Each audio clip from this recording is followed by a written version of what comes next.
So it's been about 2 days since Karl Anthony Towns got traded to the Knicks for Julius Randle and DiVincenzo, and I had "Never See Me Again" by Kanye playing on those speakers back there that aren't even in the frame, and I'm scrolling through Instagram and I see Julius Randle posts "Thank you, New York," and I'm like, damn. Just the combination of the atmosphere. I'm like, well, there goes those 5 years, 5+ years.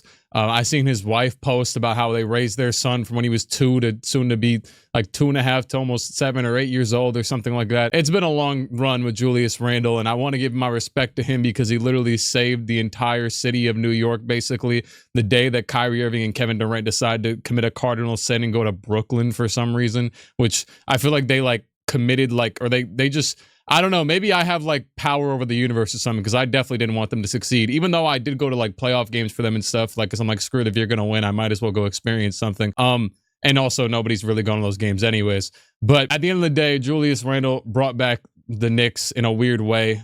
Like I've already mentioned him too many times on here. He blocked me on Instagram years ago because I called him trash. And in 2021, he just had the greatest one, genuinely like a comparable difficulty, insane mid-range shooting season to what I've seen of the best of Melo, if I'm being honest with you. The stuff that Julius Randle was hitting, if you go back and watch a 2021 Julius Randle highlight mix, he was taking the toughest shot possible and making majority of them somehow. And then, of course, it came spiraling down the 2021 playoffs when we played against the Hawks, and he kind of got, you know, bludgeoned by their defense, and they threw everyone at him because Elfrid Payton, Reggie Bullock, RJ Barrett, and Nerlens Noel was the supporting cast. Then Tibbs pulled Elfrid Payton and stopped playing him after the second game and just played Derrick Rose for the rest of the series damn near every minute, which honestly probably did his knees in and is what sent him home the other day. And then 2022, we sucked. Honestly, I didn't really watch much of that season. I think I was just busy. And then 2022 offseason, we signed Brunson. It's like, oh, well, how the hell this happened? Boom, boom, boom. He becomes really good. We make the playoffs past 2 years, whatever. You kind of know the story from there. But Randle's gone now because obviously, and I mentioned in my second channel video a few days ago when I was kind of perplexed, and literally I was about to fall asleep on the chair over there. And I was like, screw it. Let's get up and go, well, because I got the notification. I'm like, oh my God, Cat. And kind of that first reaction video was a lot from the first reaction of an NBA fan rather than a Knicks fan. Hell, it took me like halfway through to even like fully kind of start to contextualize it. So I wanted to talk about my full thoughts on this now 2 days post trade, just because I felt like it. Screwed. If you watch it, that's up to you. It's your volition. So basically, Randle, I mentioned in my second channel video that Randle and Cat being traded for each other was kind of like a checkmate move from both teams. We all know, and it's well documented, that the Timberwolves were in one of the biggest salary cap hell spots, kind of comparable in a weird way to like when the Warriors would put themselves in cap hell, like when they had Clay, Draymond, Wiggins, Poole, Curry, and they moved Poole for Chris Paul just so he can expire. And now he's on the Spurs because he expired, and Klay Thompson left too, to be fair. But I compared it to that because Cat, you know, they were paying Cat, McDaniels, Gobert, Edwards. I don't know what they're actually paying Conley. I don't think it's that much money. And they're also paying Naz Reid. And there's been reports now from, I believe, John Krasinski or whatever of The Athletic that they were going to potentially have to part ways with Naz Reid and Nickeil Alexander-Walker if they continued. And, you know, and they didn't trade Cat because Cat was going to soon to be making $60 million plus. They get Julius Randle, they get DiVincenzo. DiVincenzo makes about $12 million a season, which is one of the more affordable, best contracts. And especially now when losing Cat, that's like a very much needed piece. I saw the Knicks were trying to make it Mitchell Robinson and Randle, which honestly doesn't make much sense because you already have Naz Reid, Randle, and Gobert at that point. It doesn't really make sense to also want Mitchell Robinson and have 4 of your like probably 6 or 7 best players all be bigs. And so you, yeah, but now you're left with what you got over there. And DiVincenzo, 40+% three-point shooter. He'll be replacing Cat's shooting, but he's also at the bench in a more limited role because you can't start him over Conley, Edwards, or Vanderbilt. You'd assume maybe down the line he'll probably maybe, you know, maybe finish some games over Conley if he's shooting well enough, or McDaniels at times. But obviously Edwards is the, you know, key piece. And then there has been a lot of talks about Naz Reid. Is he going to blossom potentially into his role? Obviously I led into this whole video with the Knicks though, so I kind of want to talk about them a little bit more because I'm a Knicks fan. And with Cat, well, on the other side of things, so it gives the Timberwolves, you know, they were kind of in cap hell. And Gobert actually is going to expire after this season, but he has a player option, so he probably will accept it because he's going to be making $45 million from that. And I don't think he's going to be able to make up, you know, like another max contract that I believe he's like 34-ish years old. He's around that age.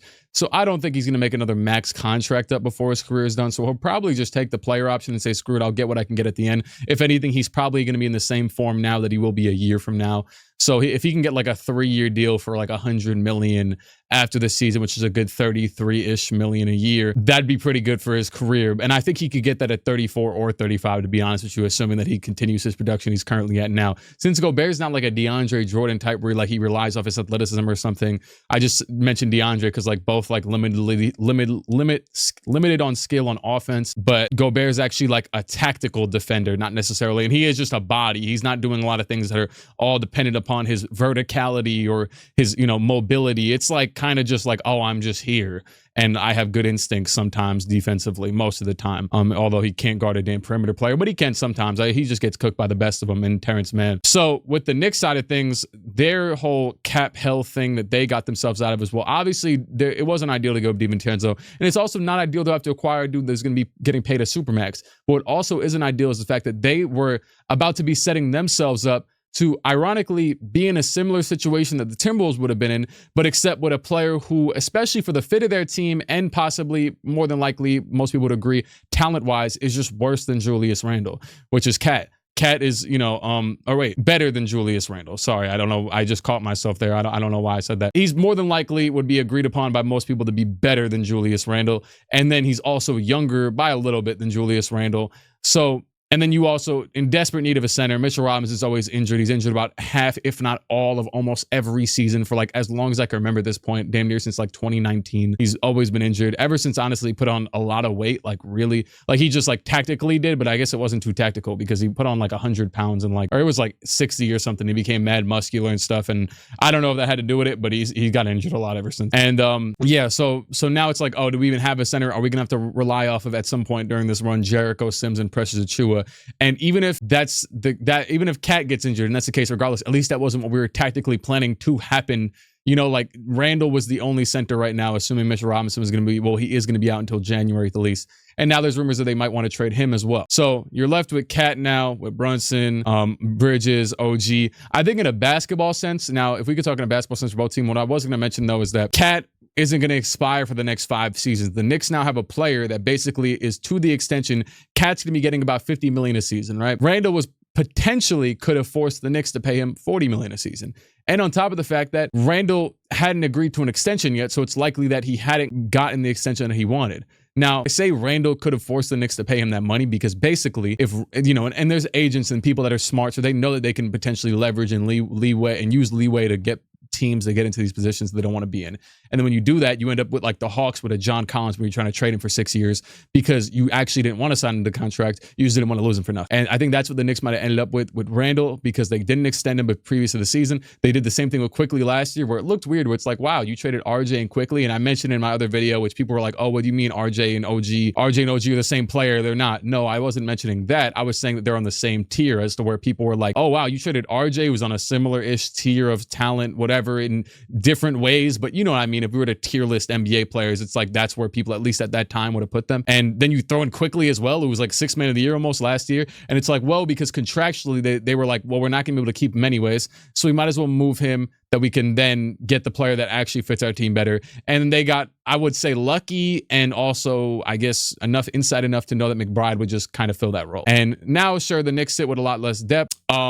Maybe they're banking off that same exact thing again. They just drafted Tyler Kolek, who I think they like a lot. They waived like half of the players that they had picked up that I thought maybe would have got shots, like Marcus Morris and Chuma Okeke, whatever the hell his name is. They're about to trade Keita Bates Diop to the Wolves in this damn trade. But there has been rumors that they might trade Mitchell Robinson, especially considering his injuries. I have seen the Pelicans as a rumored team just by like NBA fans because the Pelicans are a team that's in need of a center. And I wonder if they would do that. I'm not sure if the Pelicans would be wanting to deal with another player that's injury prone that also happens to play a big man position. But they are kind of in a bit of dire need for that. And so I think from a basketball standpoint, it's going to be really interesting to see how the Knicks play. We'll start with the good of this because I think, in all honesty, when you look at the good and the bad from a basketball perspective, it's the Knicks are in the good and the Wolves are in the could be good, but we're kind of scared. And because I say that because you could say that you could be scared for the Knicks too, because honestly, the biggest thing I see with Knicks fans, obviously, is that yes, we had to give up DiVincenzo.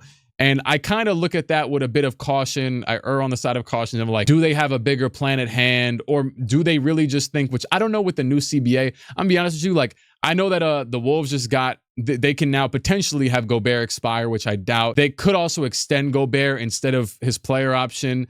and then, you know, give him almost as much money over a certain amount of years and then save a couple dollars off of that rather than paying him $40 million. But then it's like, you're already going to be paying Ant $40 million, you're going to be paying McDaniels $20 million, you're going to be paying Nas 14, 20, $12 million, you're going to be paying DiVincenzo about 12, 13 million, you're going to be paying Randle about 30 million if you re-sign him or whatever. I would assume he gets somewhere in that range. So, and if you don't re-sign Randle, I don't even know how much cap space are going to be freed up. And then what apron do you find yourself in, and what hell?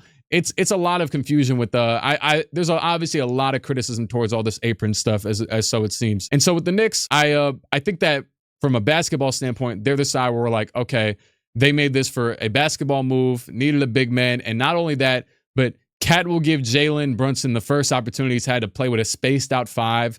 And I actually saw a graphic earlier, which I'm not sure if I'd be able to find it again. And if I was finding my phone, I'd pull it up on the PC. But basically, Jalen Brunson played with, or just in general, the Knicks had the worst spaced team most of the time last year. You assume the fact that, first of all, Precious Achiuwa played a decent amount of the season, as with heavy minutes, who he's not really much of a shooter. You also have Josh Hart, who's not known as a shooter, or at least that's not where that's not his go-to. Plus the fact you had two non-shooting centers, which Hartenstein made up for it a ton with that damn floater that everyone saw good and well throughout that playoffs, and is probably a big reason why I got signed, honestly. Hartenstein, Mitchell Robinson, Julius Randle obviously wants to frequent the inside of the, you know, arc a little bit more than anything.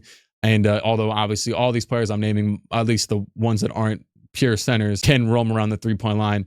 And I'm probably even forgetting a few. But nonetheless, those are the guys that led to like that stat where I saw that the Knicks had one of the worst space teams. And now they'll be sitting with, I mean, Cat, the best big man shooter of all time statistically, and or at least 7-foot shooter, and you know, from downtown.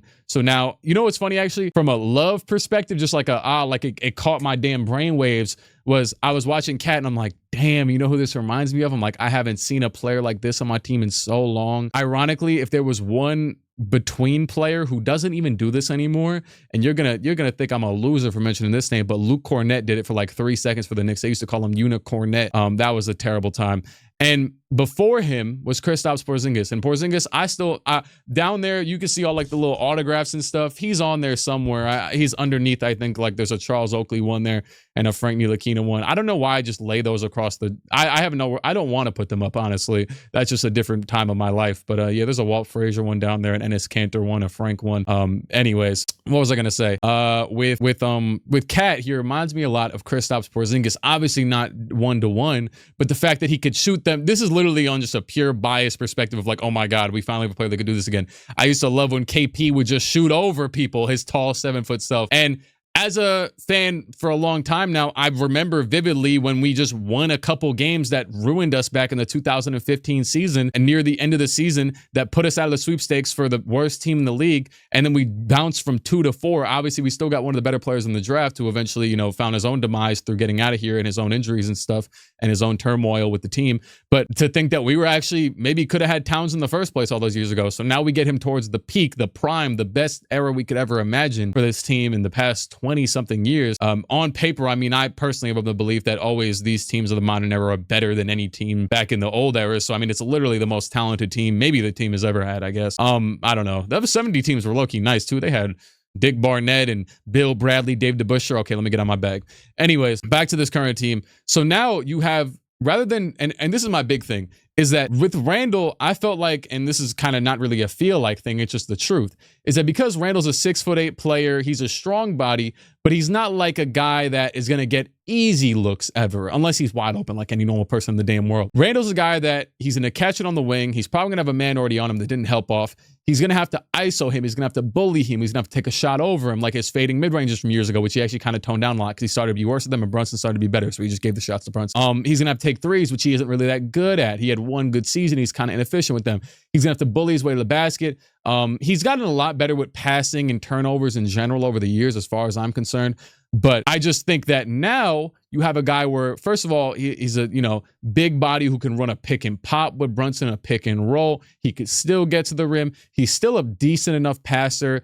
He's like on a similar plane of decision making. I would honestly give him to Randle. Like they're both like stupid in similar ways, if we're just being honest, in certain ways. And obviously, he's 7 feet tall. He could shoot the ball ball over somebody, easier shots, quicker. I imagine Cat taking half as much time off a shot clock to potentially get to something as Randle did, even though I thought Randle was beautiful in the offense. And if I'm being honest with you, that January team that we had last year before Randle and then OG got hurt for like the rest of the year, and then obviously OG came back. If I could trade this team right now just to have seen that team for 1 year with Randle, because I'm of the belief, not belief, but I just, from what I've seen, I just personally, I mean, Cat is, like I mentioned with Tiers earlier, Randle, like at his best, is on a similar tier to what Cat is. And Cat sometimes is at his worst and is worse than someone like Randle. I know Cat's like the more physically gifted with being 7 feet tall and an incredible shooter and everything. But Randle that's a dog right there who's fought through like a lot of like not only injuries over the past few years and even breaking his leg in his rookie season, but I mean like literally like it didn't feel like it made sense. He almost had like a 2019 to 20.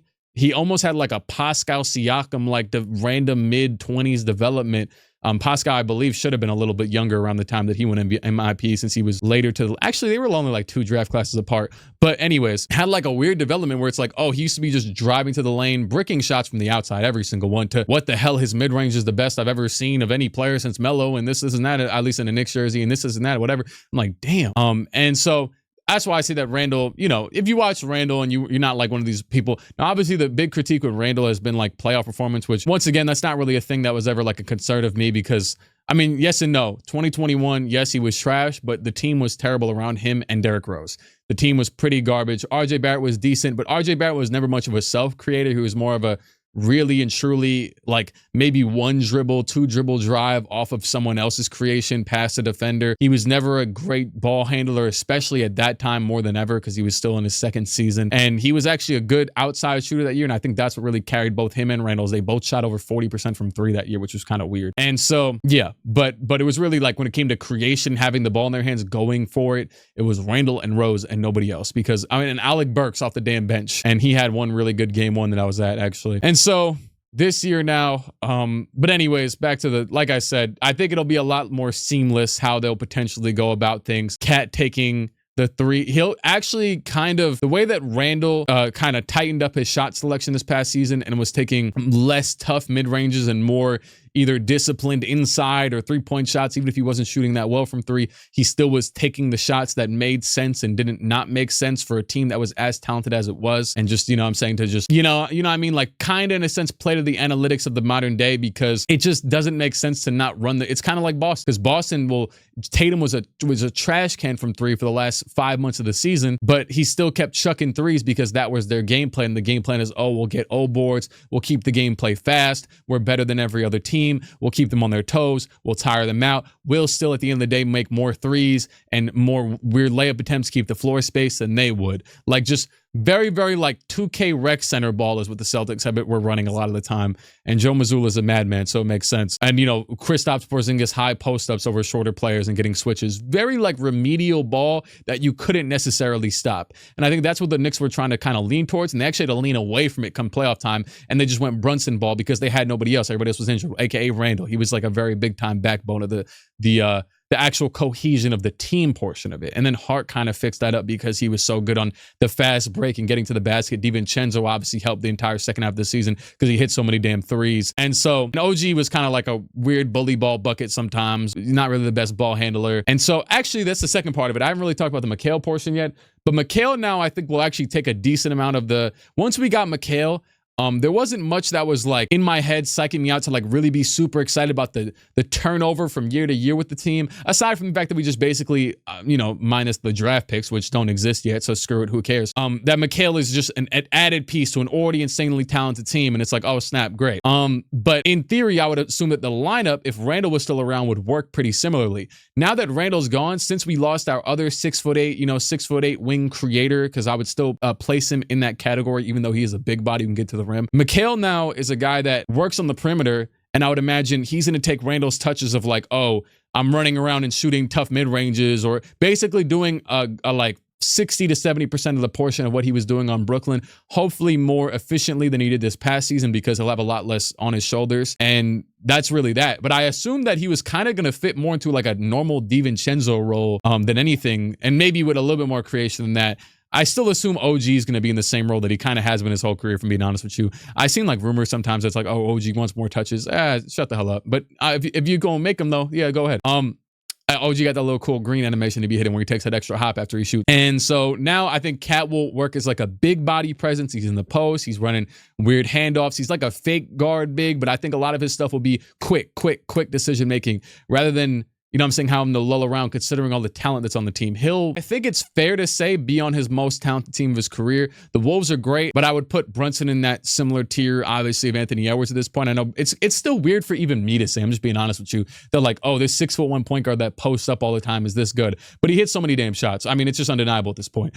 And so, Brunson's obviously in that same tier. Then the Knicks, like, overall just core is just so nuts at this point. Obviously, though, I will say now we're in a bind with the depth and the injuries and stuff.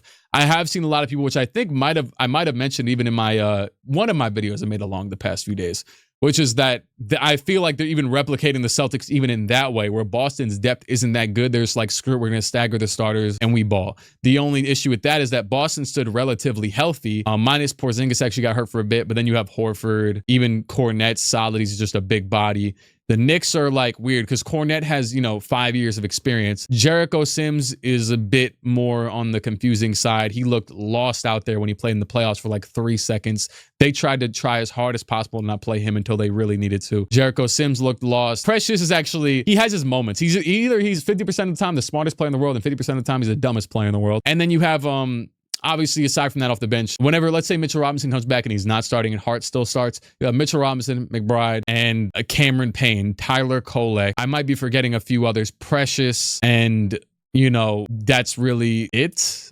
Landry Shaman's still on the team. At that point, you're running a pretty small lineup, but I guess you could always run OG at the 4, Hart at the 4, even McHale at the 4 if you really need to. Cat at the 4 with Mitchell Robinson. There's a lot of different places to go there. Obviously, Robinson will be out the first few months of the season. I don't know what the hell they're going to do. I would assume after all this dust settles with the trades and stuff, they're going to have to fill some roster spots if they really are sending out as much players as it seems to be hypothesized currently, because the deal's not going to be finalized for a bit. And I wonder if there's going to be more players out there for them to sign. Maybe they just go back and sign Marcus Morris again. I don't know, because it didn't seem like he was in a hassle. Like, it doesn't seem like teams were in a hassle to sign him or a rush or whatever. And then on the Wolves side of things, just because I think I've covered most of the bases with the Knicks, it's just like I said earlier, from prettiness aspect of it, it's like, okay, Randle, he's obviously gonna bring what Cat brings, but worse in most of the aspects that would actually be necessary for this team specifically, but better in some. He's a little bit better of a self-creator. He's a little bit better of a ball handler. He's obviously worked with a bit more of like I said, a ball handling, team leading thing on his agenda back in 2021 than Cat has. And not to say that Cat hasn't obviously led a team. It's just that he's a big. I'm saying that in a different way. Randle can play a bit more on the perimeter, even if he's, which is the confusing part, not as good of a perimeter shooter. So it's like, why would you want to make this move? Obviously, that's where people are like, is it just a salary move? And it's very possible. And now the confusing thing is that I see like Wolves fans trying to, gas it up and be like, oh snap, we're going to trade Randle for KD, which is like, what the hell? I didn't consider this. And maybe I shouldn't, because this sounds kind of insane. And like, maybe you should, go get some rest, but it might happen. Who knows? You don't know how the NBA works. Assuming that they don't though. And let's say they have Randle a year from now, I don't think they're going to be in a place to have like salary space, assuming that Gobert, whether they extend him or he accepts his player option. I don't see I don't see Gobert just straight up declining his player option in any way possible. I don't imagine another team would be willing to. It'd have to be another one of them teams with a lot of salary cap space that doesn't have anything to live for, and just like the Pistons or something, like, screw it, let's just throw them a lot of money. So I don't know what, and I'd imagine Rudy might just want to win at this point. You've overshot on the amount of, let's be honest, you have overshot on the amount of money you've made. So screw it. Yeah, you might just want to win at this point. But this is going to be one of the better situations for not only you to get your fair share of opportunity or play. I don't really know, because opportunity isn't really the right word with Gobert, because he's not going to get offensive opportunity. But whatever, to potentially win, because you got Anthony Edwards next to you, and that's one of the better players in the league. So I just question what's really the, as a Randle guy, as a fan or whatever, these past few years, he's good with them handoffs. He can get to that rim, barrel down there. He's obviously had experience playing next to non-shooting centers already, so that's not an issue really. At least from like a general sense, if you're looking for the same production as you were as he was giving previously, that's not going to be a barrier or anything. I don't think really either team's working with barriers per se. It's just, will he bring potentially what, I don't know. Especially considering that he just had shoulder surgery. I'm not sure which shoulder it was. I'm going to look that up real quick. I'm not sure which shoulder it was, But all I know is that, yeah, Randle, he had season ending. Oh, okay, it was his right shoulder down his left one. But nonetheless, it's still equilibrium. And, you know, you shoot with both arms. You're not crackhead. You're not Kevin Duckworth. I don't know. Obviously, DiVincenzo's a good pickup, you know, a nice bench pickup. They have good depth over there. But it's just, and then there's been a lot of, like I said, hypotheticals about, like, is Naz Reid the future? I want to, like, go with caution towards Naz. I think Naz has dog. We've seen Naz have dog. It's just, as potentially, if we were to, like, go ahead and be like, oh, is Naz going to be, like, featured as a main option? Randle could miss some of the beginning of the season. So maybe Naz starts. And then I actually, like, laughed at it when I was on 2 hours of sleep. And I just thought it was really funny. People talking about, like, oh, they're going to bench Randle for Naz. I'm like, not only this is like, oh, like, I think Randle's, like, you know, still, like, a really good player. It's just, you just traded Cat for this guy. You would imagine he's going to start without a doubt. But if Randle misses the beginning of the season and Naz cooks, maybe, you know what I'm saying, they consider otherwise. I don't know. Or they put Randle at damn 3, which is not going to happen. I really think that'd be the insane. But I just question what exactly is the direction. And, you know, let's say Gobert in a very weird world that I'd be surprised about, declines his player option, Randle declines. I still don't know how much money they would have, because Edwards going to keep on making more money by the year. And I know you could say, oh, you could look at it. Actually, I believe I did look at it yesterday, and it didn't look like that much, regardless of what happens, or at least not a lot. So I don't know over there in Minnesota with the Knicks. And then I read an article about the Knicks that, well, for one, actually, a few just to mention, there was an article that DiVincenzo wasn't happy in his role, and it was confirmed to be true. Like I said earlier, there's an article that Mitchell Robinson still could be traded. And by the way, DiVincenzo not being happy. Well, for one, he got traded into the same damn role again. And two, it might not have had enough value to where I actually think I saw verbatim that it wasn't like the Knicks were trying to trade him because he wasn't happy with his role. It was, they still didn't want to trade him. They were trying to trade Robinson. But it was a report that came out that was like, oh, Dante wasn't that happy with his role. But he's still going to be the same damn role, assuming that he's off the bench again. Maybe get some more minutes because they're less wing heavy over there. They're still pretty wing heavy though. So I don't know. But with the Wolves side thing, it's just, well, I was about to say with the Knicks side of thing, there was a report about how, you know, they think that Towns coming in, assuming that they are now at no risk of obviously losing their second star next offseason, as Randle would have been in risk of in jeopardy of being that. You know what I'm saying? And when you weigh that, it's like, damn, you really did dodge a huge bullet. Yes, you had to include DiVincenzo, but you dodged a huge bullet, not having to deal with potentially your second most important player, which I don't think there's any way you can really go about. I mean, yes, you could say OG or Mikal is more important because of defensive impact, but we saw how much we needed that second option to actually handle the ball and shoot the ball and be comfortable with the ball in their hands. And that has been in these scenarios before. You know what I'm saying? Even Mikal hasn't had a ton of experience in that type of thing. And I personally wouldn't be insanely confident in Mikal as in a team where it's just Brunson, Mikal, OG, Hart, and Robinson, let's just say. It's like going ahead with those next 6 to 7 years of draft picks. Yeah, I don't know. I'm not really sure. If we're gonna still be good by the time with Cat, it's like, okay, we have a lot of chances to still be good by the time those draft picks are done conveying, you know what I mean? And to still have shots and to still maybe even move some of these other players. I mean, Cat's probably stuck here now because he's making so much damn money. So he's probably gonna be here for the long haul.